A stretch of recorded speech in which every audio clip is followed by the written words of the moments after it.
Well, hello and welcome to the Healthy Living Podcast brought to you by Willow Creek Springs. I'm Joe Grumbine, and today I will be both your host and the guest. So we started doing some of these solo sessions. I think it gives an opportunity to um, go deep into a topic without losing anything and cutting some of these episodes even a little shorter, making them a little, I don't know, more friendly to a busy day. Anyways, today I want to talk about motivation and health. I think that motivation is a key factor to everything in our life, everything we do. We're motivated. We're motivated to do something or not do something. We're motivated. Actually, it's a lot easier to be motivated not to do something than it is to do something, unless, of course, it's a bad habit. So let's talk first about what is motivation. We talk about I'm motivated, I'm not motivated. Well, what is it? It's a drive. It's your desire.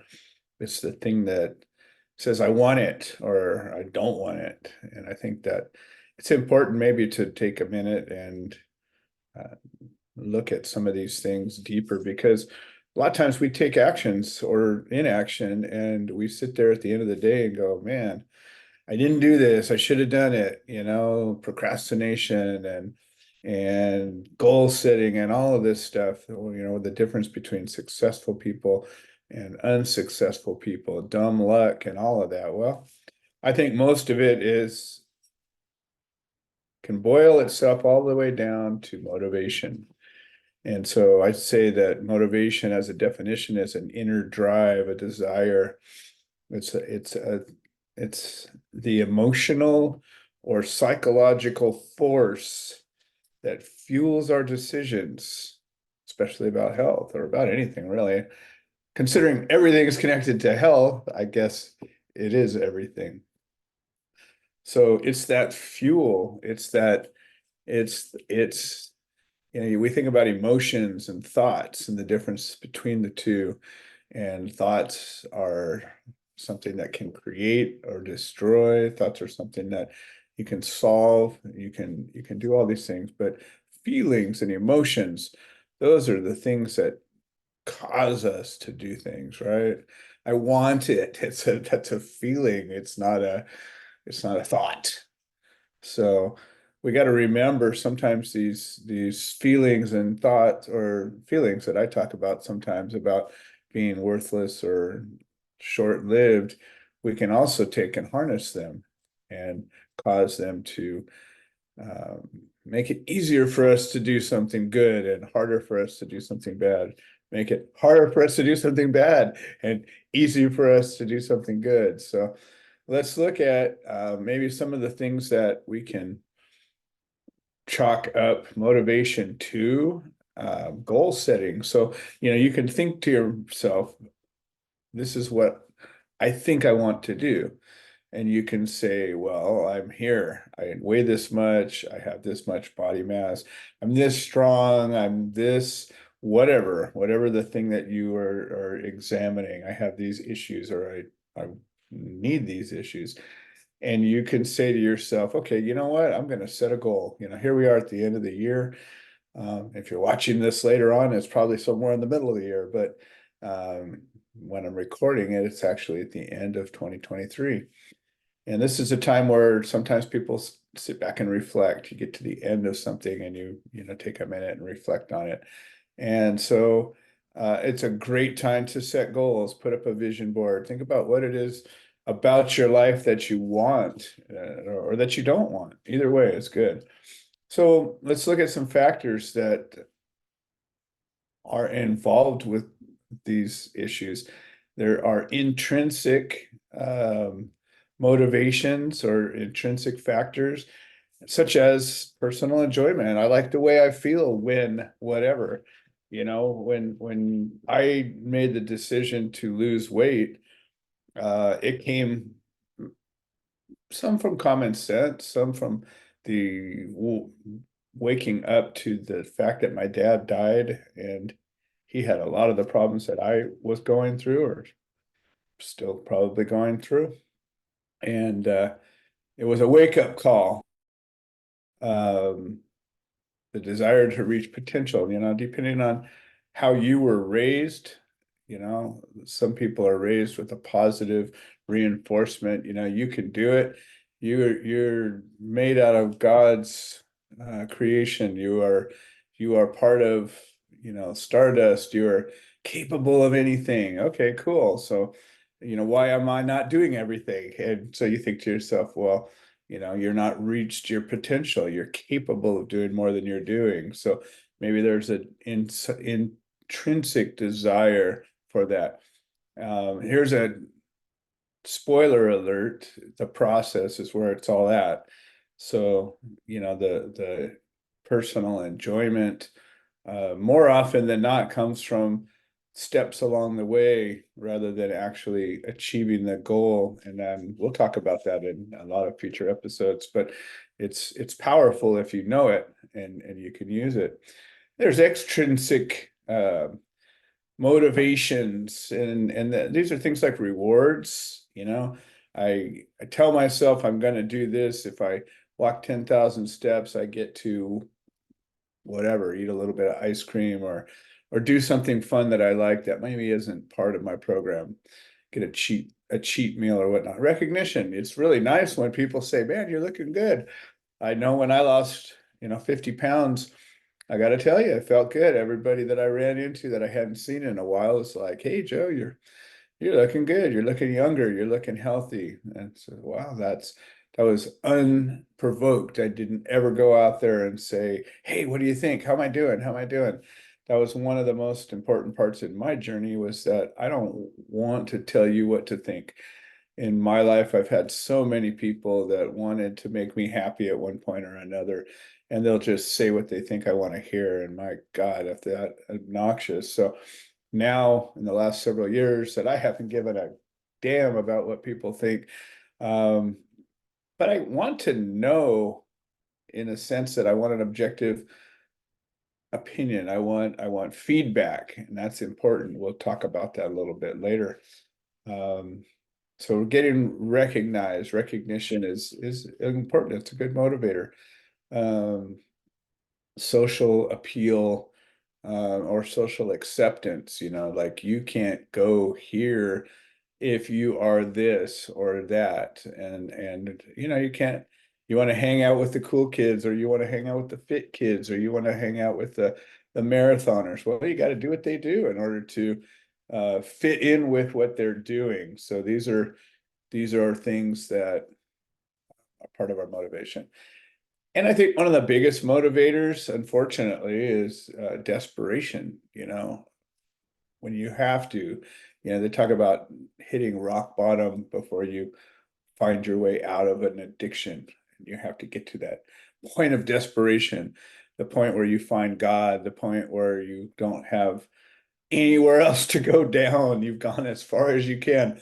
You've hit rock bottom on all of those things. Or you get an awareness, all of a sudden you find out that you're pre-diabetic, or you find out that you have a tumor, or you have whatever is your motivator. You coughed up some blood, or there's this thing that happened. Like in my case, my dad died, and it was a stark wake-up call. Or when I got diagnosed with sleep apnea, that was a big wake-up call.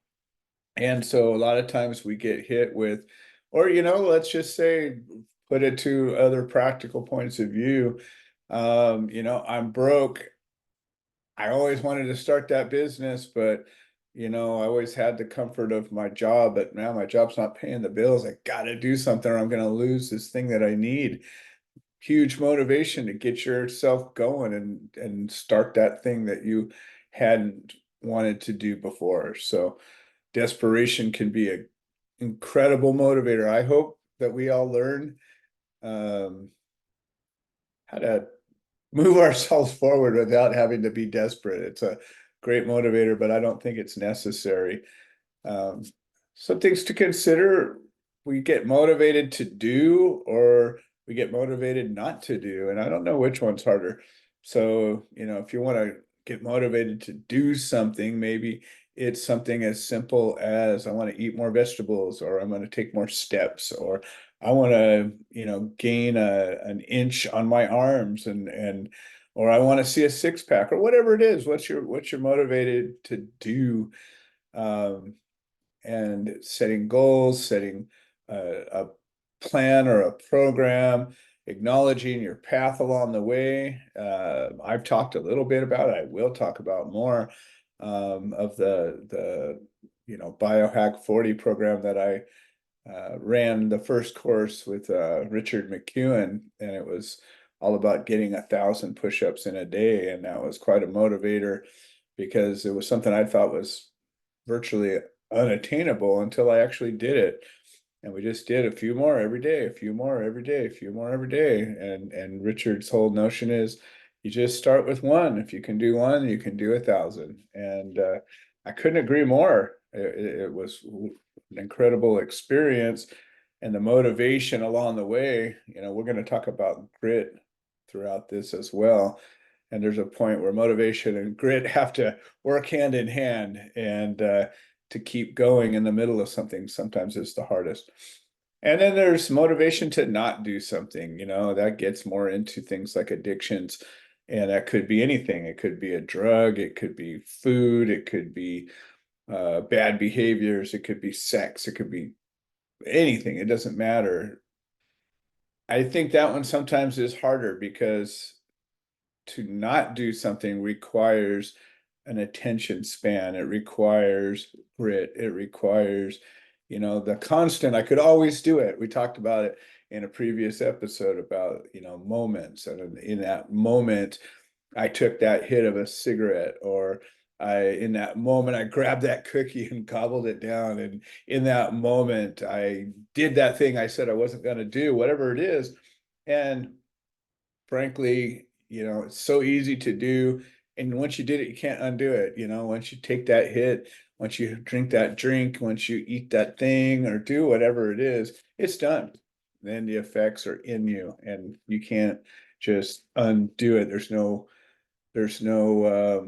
undo button in our real life. So these are all things that I think are important to consider. Um, in my opinion, and I got this from a spiritual practice that I studied for a long time, and it had to do with weighing out something good or bad based on, is it getting you towards your goal or going away from your goal. And I think that that's a good way to uh, get some gains from motivation. If you set your mind on a goal and you say, well, is it helping me get towards this goal? It's a good thing. It's motivating me to do it. If it's pushing me away from that goal, then it's not a good thing, and maybe it's going to motivate me to not do it. So these are points of reference along the way. We talk a lot, or I will be talking a lot about relativity and how things are relevant to one thing or another. So let's talk real briefly about things that can improve your motivation, because I think that's really what it is. What can remove your motivation is just about anything. It's every goal is kind of like rolling a stone up a hill. And it doesn't have to be a big hill, but whenever you have a goal, every step towards it is kind of like rolling that stone up that hill a little bit. It takes an effort, it takes energy to make it happen. And if you let go and just don't do it, it just rolls back down so easily. And it takes no effort to undo all the good you did. And so this is why motivation is so important. So things that improve motivation would be things like social support, um, encouragement. So, if you have somebody, a coach, or working out in a group or doing something together in a group, having that little bit of social support makes it easier. If you're on a team or you're working solo, I guarantee you, working in a team structure, if it's a healthy team, you will find it way easier to get things done. Because when somebody's cheering on you, even when you have one guy, a coach, pushing, come on, you can do it, go, go, go, go, go. It works. That's why people do it. And there's accountability. We talked a little bit about accountability in a previous episode, and you know, accountability in moments and things like that. But if you hold yourself accountable, if you push yourself to have integrity, it can be a huge motivator. And things like sharing goals, they can amplify motivation and increase a sense of community. And community is a big part of this podcast, the healthy living community, working together, sharing ideas, sharing thoughts. Another point of this is self-compassion. A lot of times we beat ourselves up. You know, sometimes working in a group is better, or sometimes it's not so good.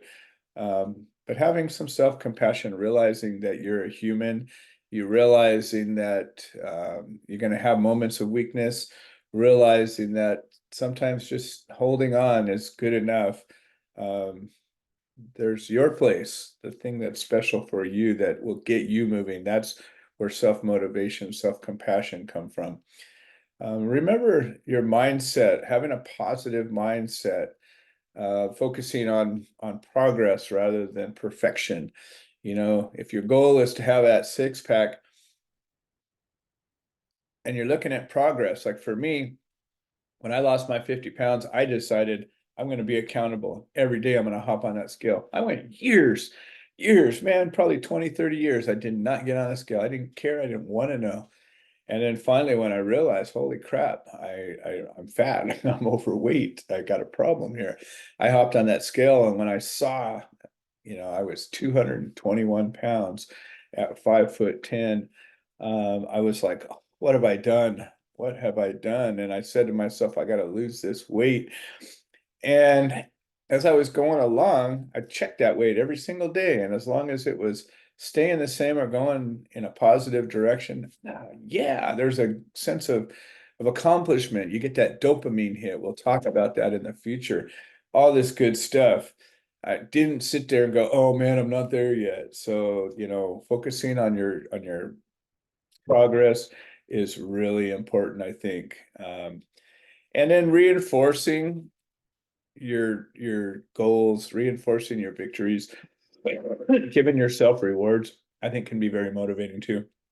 Sometimes I would say, when I was fasting or whatever, I would say, if I can get this far, I'll give myself this thing. And you know what? The thing that caused you to do the difficult thing is really your primary motivation. But I tell you what, you can have contributing factors, additional motivating factors. I mean, you think about it, sex is a huge motivator for a lot of people, right?